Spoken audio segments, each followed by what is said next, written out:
Maithili express की शानदार प्रस्तुति। खेला करी छौरी छिहत्तरी छौरी खुशी रिकॉर्डिंग स्टूडियो बलुआ। डीजे राजू बेरी डीजे राजू बेरी छिहत्तरी छौरी। प्यार में धोखा देलही दोसर से शादी रचलही। प्यार में धोखा देलही दोसर से शादी रचलही।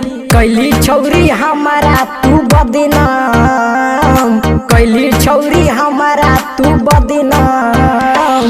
छौरी छौरी खेला करी छौरी छौरी छौरी छिहत्तरी छौरी छौरी छौरी खेला करी छौरी छौरी छौरी छिहत्तरी छौरी।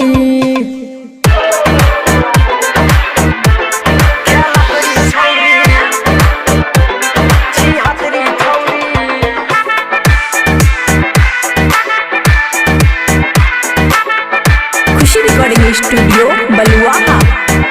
झूठे वादा तू कैली हमारा पागल बनलही।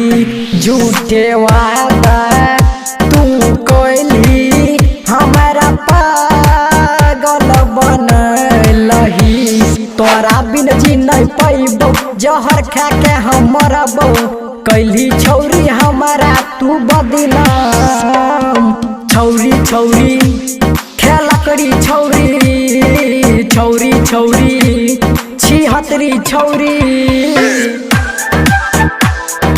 डीजे राजू बेरी चौक। छिहत्तरी छौरी खुशी रिकॉर्डिंग स्टूडियो बलुआ। खेला करी छौरी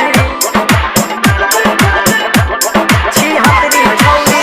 राइटर आमोद होई गेल बर्बाद। सुतै छियै रात के आबै छौ तोहर याद। श्रीराम के पागल बनैलही दोसर से बिहा कैलही।